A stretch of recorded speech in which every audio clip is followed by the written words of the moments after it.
என்னப்பா 5 வருஷமா தொகுதி பக்கம் ஆளையே காணா. எலெக்ஷன் வந்துருக்குல்ல, அதான் ஐயா வர சொன்னாப்ல. மயிலாப்பூர்ல சின்ன மழைக்கு ரோடெல்லாம் தண்ணி தேங்கினப்ப உங்க ஐயா வரல. குடிநீர்ல கழிவு நீர் கலந்து வந்துச்சே, அப்ப கூட உங்க ஐயா வரல.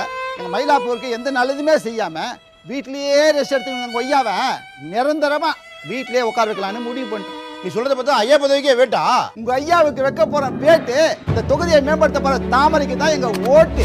மயிலாப்பூரில் போட்டியிடும் திருமதி தமிழிசை சவுந்தரராஜன் அவர்களுக்கு தாமரை சின்னத்தில் வாக்களித்து வெற்றி பெற செய்யுங்கள். 5 வருஷத்துல இவ்வளவு திட்டங்கள் செஞ்சிருக்கிறோம். மீண்டும் 5 வருஷம் ஆட்சிக்கு வந்தா என்ன செய்வோம்னு வாக்குறுதி கொடுத்துக்கிறோம். ஒன்றிய அரசு பாஜக அரசு கடந்த 5 வருஷத்துல தமிழ்நாடு திரும்பி பார்த்திருக்கிறாங்களா? இப்ப தேர்தல் மோடியும் அமித்ஷாவும் மாறி மாறி வராங்களே, தமிழ்நாட்டுக்கு வராங்களே, தமிழ்நாட்டுக்கு நிதி கொடுத்திருக்காங்களா? தமிழ்நாட்டுக்கு ஏதாவது திட்டங்கள் கொடுத்திருக்காங்களா? ஆமா, போன பட்ஜெட்ல ஒன்றிய அரசோட பட்ஜெட்ல தமிழ்நாட்டுக்குன்னு ஒரு திட்டம் கூட கிடையாது. தமிழ்நாடுங்கிற பேரே பட்ஜெட்ல இல்ல. இப்படி தமிழ்நாட வஞ்சிக்கிற ஒன்றிய பாஜக அரசு தமிழ்நாடு நாம ஓரம் கட்டணுமா வேணாமா? பாஜக நேரடியா வந்தா நுழைய விட மாட்டோம்னு தெரிஞ்சு இன்னைக்கு அதிமுகங்கிற போர்வையை போத்துக்கிட்டு உள்ள வர பாக்குறாங்க. அதனாலதான் நம்முடைய தலைவர் மீண்டும் மீண்டும் சொல்றார், இந்த சட்டமன்ற தேர்தல் தமிழ்நாடு அணி வெர்சஸ் டெல்லி அணி. அருமை சொந்தங்களே, இன்னைக்கும் 5 ஆண்டு காலம் திமுகவுடைய ஆட்சி. இன்னைக்கும் பாத்தீங்கன்னா அதே தான்.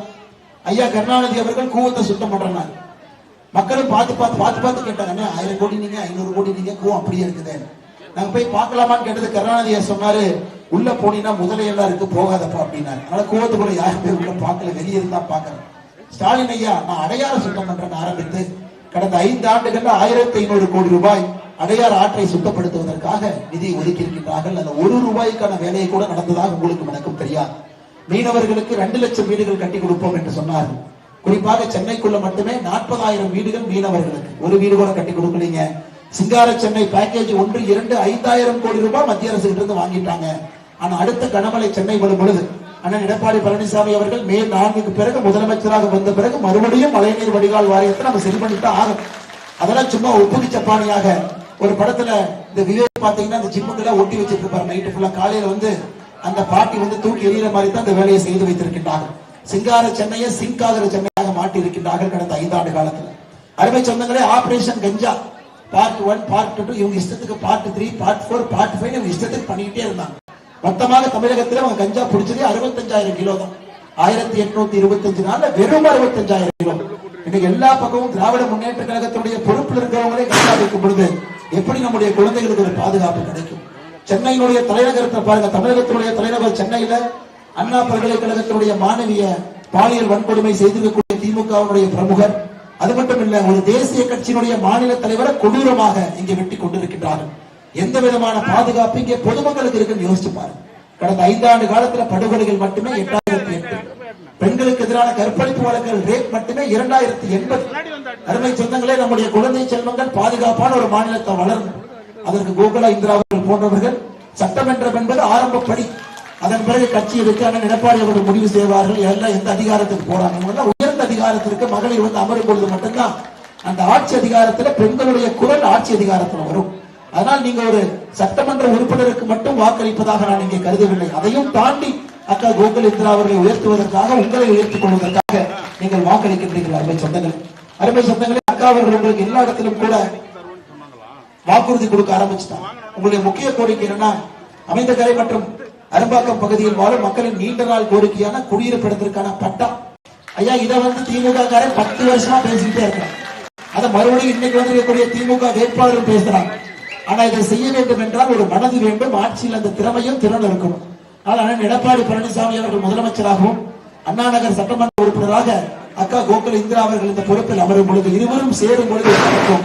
அதனால இதை வாக்குறுதியாக அமைந்தகரை மற்றும் அரும்பாக்கம் பகுதியில் வாழக்கூடிய எல்லா பொதுமக்களுடைய நீண்ட நாள் கோரிக்கை குடியிருப்பிடத்திற்கான பட்டா நம்முடைய அனைத்து இந்திய அண்ணா திராவிட முன்னேற்ற கழகம் தலைமையிலான தேசிய ஜனநாயக கூட்டணி ஆட்சி மே 4க்கு பிறகு வரும் பொழுது உங்களுக்கு செய்வோம் என்பதை சொல்லி, அருமை சொந்தங்களே, மறந்து விருந்து விடாதீர்கள், இருந்து மறந்து விடாதீர்கள். 511 தேர்தல் வாக்குறுதி நிறைவேற்றியது வெறும் 70 மட்டும்தான்.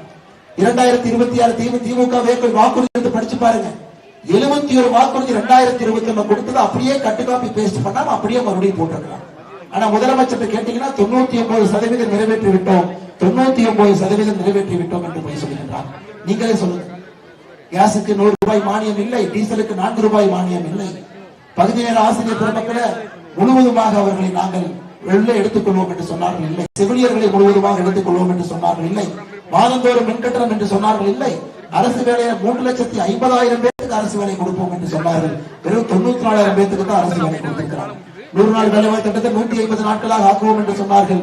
அதுவும் இல்லை. அருமை சொந்தங்களே, இந்த வாக்குறுதியெல்லாம் படிச்சுக்கிட்டே போலாம். கல்வி கடன் ரத்து என்று சொன்னார்கள். அதுவும் இல்லை. ஆனால் வெறும் பொய்யை மட்டும் பேசிக்கொண்டு ஒரு குடும்பமே இன்று தமிழகத்துல எங்களுக்கு ஓட்டு போடுங்க ஓட்டு போடுங்க ஓட்டு போடுங்கன்னு முதலமைச்சர் ஸ்டாலின் அவர்கள், அவருடைய சகோதரி கனிமொழி அவர்கள், உதயநிதி அவர்கள் 3 பேரும் ஓட்டு ஓட்டு ஓட்டுன்னு சொல்றாங்க. சென்னையில இத்தனை காலம் இருந்து இன்னைக்கு நமக்கு தெளிவாக தெரிகிறது, சென்னை மக்கள் திமுகவுடைய கோட்டையிலே ஓட்டையை போட்டு இந்த முறை தேசிய ஜனநாயக கூட்டணியில எல்லா தொகுதிகளும் கூட கொண்டு வர போகிறாங்க. குறிப்பாக அண்ணா நகர்ல கொண்டு வர போறாங்க. அதே நேரத்தில் தேசிய ஜனநாயக கூட்டணியுடைய வாக்குறுதி உங்களுக்கு தெரியும். அண்ணன் எடப்பாடி பழனிசாமி அவருடைய வாக்குறுதியை மோடி அவர்கள் கேரண்டியாக கோயம்புத்தூர் நேற்று முன்தினம் சொல்லி இருக்கின்றார்கள். உங்களுக்கு வரக்கூடிய 2,000 ரூபாய் இன்னைக்கு நாளைக்கு சொல்ல மாட்டாங்கம்மா. 28 மாதங்கள் கொடுக்காம 29வது மாசத்துல 1,000 ரூபாய் கொடுத்தாங்க. ஆரம்பித்த பொழுது 60 லட்சம், 80 லட்சம், 90 லட்சம், 1 கோடியே 10 லட்சம். தேர்தலுக்கு 1 மாசம் முன்னாடிதான் 1 கோடியே 30 லட்சத்தையே தொட்டிருக்காங்க. அதனால இதெல்லாம் நீங்க மறந்துடக்கூடாது. எப்படி உங்களை அவமானப்படுத்தலாம் மறந்துடக்கூடாது. அரசு பேருந்து ஏறினா ஓசி ஓசி ஓசி என்று சொன்னார். பெட்டிஷன் கொடுத்தீங்கன்னா வாங்கி தலையில் அடிச்சாங்க. அதனால சகோதரிகளை தயவு செய்து, நம்முடைய தமிழ் சகோதரிகள் தாய்மார்கள் ரொம்ப நல்லவங்க. புழைச்சு போன சில இடத்துல நீங்க விட்டுறீங்க. ஆனா இந்த முறை புழைச்சு போன கூட நீங்க விடக்கூடாது. திராவிட முன்னேற்ற கழகத்தை முழுவதுமாக வேரோடு மண்ணோடு நீங்கள் இந்த தேர்தலில் அவர்களை பிடுங்கி எறிய வேண்டும். அருமை சொந்தங்களே, நம்முடைய வாக்குறுதி மகளிர் உரிமை தொகை 2,000 ரூபாயாக உயர்த்துவோம். ஆண்டுக்கு 3 விலையில்லாத சமையல் எரிவாயு சிலிண்டர் உங்களுடைய வீடு தேடி வந்துவிடும். 5 லட்சம் மகளிர் உங்களுடைய குழந்தைங்க எல்லாம் ஸ்கூலுக்கு காலேஜுக்கு எல்லாம் போவாங்கம்மா. 25,000 ரூபாய் மானியத்தோடு இ ஸ்கூட்டர் எலக்ட்ரிக் வண்டி உங்களுடைய குழந்தைகளுக்கு 2 சக்கர வாகனம் வந்துவிடும். விலையில்லாத ஃப்ரிட்ஜ் நேரடியா. இவங்க மாதிரி டோக்கன் டோக்கன் டோக்கன் சுத்திட்டு இருக்க மாட்டாங்கம்மா. அந்த டோக்கன் எடுத்துட்டு எங்க போறாங்கன்னே தெரியாத ஒரு கலர் ஜெராக்ஸ் போட்டு ஏமாற்றி கொண்டிருக்கின்றார்கள். நேரடியாக இல்லத்திற்கு வந்துவிடும். கஞ்சா இல்லாத தமிழகம் ஐயா எடப்பாடி பழனிசாமி அவர்கள் சொல்லியிருக்கிறார்கள். 100 நாட்கள் ஆன்டி கஞ்சா டாஸ்க் போர்ஸ் அவருடைய நேரடி கட்டுப்பாட்டுல 100 நாட்கள் அதை கட்டுக்குள் கொண்டு வருகிறோம் என்று சொல்லி இருக்கின்றோம். திராவிட முன்னேற்ற கழகத்தை ஆட்சியில எத்தனை கடுமையான விலை உயர்வு. அதற்காக ஒரு முறை உங்களுக்கு உதவித்தொகையாக 10,000 ரூபாய் ஒரு குடும்பத்திற்கு நேரடியாக ஆட்சிக்கு வந்தவுடன், போன வாரம் 2 வாரத்துக்கு முன்னாடி டிஜிபியை மாத்தினாங்க, போன வாரம் தலைமைச் செயலரை மாத்தினாங்க. ஏப்ரல் 23ஆம் தேதி நீங்க முதலமைச்சரை மாத்திட்டீங்கன்னா எல்லாம் சரியாக போய்விடும். அதனால் மறுபடியும் சொந்தங்களே, அண்ணா நகர்ல நம்முடைய வெற்றி வேட்பாளர் ரொம்ப கண்ணியமாக நடந்து கொள்ளக்கூடிய ஒரு அரசியல்வாதி, பேச்சில் எப்பொழுதுமே ஒரு முதிர்ச்சி, ஒரு தெளிவு, ஒரு கருணை இருக்கக்கூடிய இவரை நம்முடைய சட்டமன்ற உறுப்பினராக நாம் பெறுவோம். அருமை சொந்தங்களே, அக்கா கோகுல இந்திரா அவர்களுக்கு இரட்டை இலை சின்னத்துல வாக்குகள் விடுங்க. அம்மாவனுடைய வழியில அம்மாவினால் பட்டை தீட்டப்பட்டு செதுக்கப்பட்டு ஒரு கூழாங்கலிலிருந்து வைரமாக உருவாக்கப்பட்டவர். மறந்து விடாதீர்கள், இருந்து மறந்து விடாதீர்கள். வெற்றி சின்னம் இரட்டை இலை எட்டுகளை மறந்து விடாதீர்கள். சொந்தங்களே, நம்முடைய எல்லா கூட்டணி கட்சியினுடைய தலைவர்கள் தொண்டர்கள் எல்லோரும் இருக்கின்றீர்கள். என்னோட பாரதிய ஜனதா கட்சியினுடைய தலைவி அக்கா லதா அவர்கள், அண்ணன் செல்வி அவர்களை போட்டிருக்கிறார்கள். அதே போல எல்லா பாரதிய ஜனதா கட்சியினுடைய தொண்டர்களுக்கு அன்பான வேண்டுகோள், நாம் நம்முடைய கட்சி ஒரு இடத்துல நிக்கிறதை விட கூட்டணி கட்சிக்கு நாம் 2 மடங்கு கடுமையாக உழைக்க வேண்டும் என்று பாரதிய ஜனதா சொல்லி இருக்கிறார். ஒரு வாக்கும் ரெட்டலைக்கு அண்ணா நகரில் நீங்க கொண்டு வந்து சேர்த்தணும். ஒரு வாக்கு கூட எங்கேயும் சிதறக்கூடாது. அதே போல அம்மா மக்கள் முன்னேற்ற கழகத்தினுடைய தலைவர்கள் தொண்டர்கள், பாட்டாளி மக்கள் கட்சியினுடைய தலைவர்கள் தொண்டர்கள் இருக்கிறீங்க, புரட்சி பாரதம் கட்சியினுடைய தலைவர்கள் தொண்டர்கள், தமிழக மக்கள் முன்னேற்ற கழகத்தினுடைய தலைவர்கள் தொண்டர்கள், தமிழ் மாநில காங்கிரசுடைய தலைவர்கள் தொண்டர்கள், ஐயா பாரிவேந்தரனுடைய தலைவர்கள் தொண்டர்கள், அருமையான ஏசிய சண்முகம் அவருடைய தலைவர்கள் தொண்டர்கள், எல்லா கூட்டணி கட்சியினுடைய தலைவர்கள் தொண்டர்களே, பொதுமக்களே, மறந்து விடாதீர்கள், இருந்து மறந்து விடாதீர்கள். அருமையான வேட்பாளரை தயவு செஞ்சு தவற விடாதீங்க.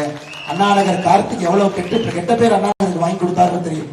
Commission, corruption. ஐயா, இந்த தேர்தல் முடிந்த பிறகு அவங்க எல்லாம் எங்கேயும் தப்பிச்சுலாம் போக மாட்டாங்க, எல்லாரும் மாட்டத்தான் போறாங்க.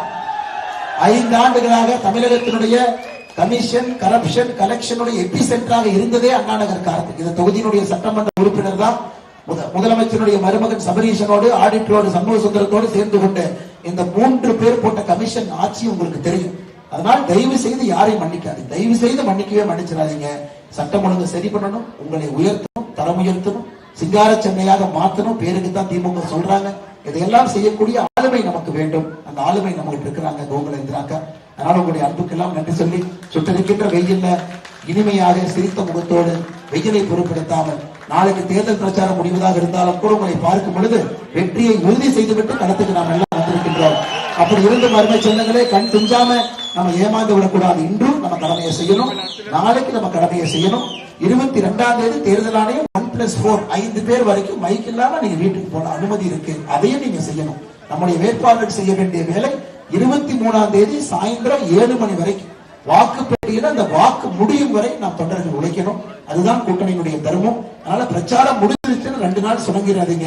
அன்னைக்குதான் திமுக தன்னுடைய ஆட்டத்தை காட்டுவோம். அதனால 23ஆம் தேதி 7 மணி வரைக்கும் இன்னைக்கு இருக்கக்கூடிய அதே உயிர்ப்போடு அதே தன்மையோடு நீங்கள் களத்தில் இருக்க வேண்டும் என்று அன்போடு சொல்லி வாய்ப்பு கொடுத்த நல்ல உள்ளங்களுக்கு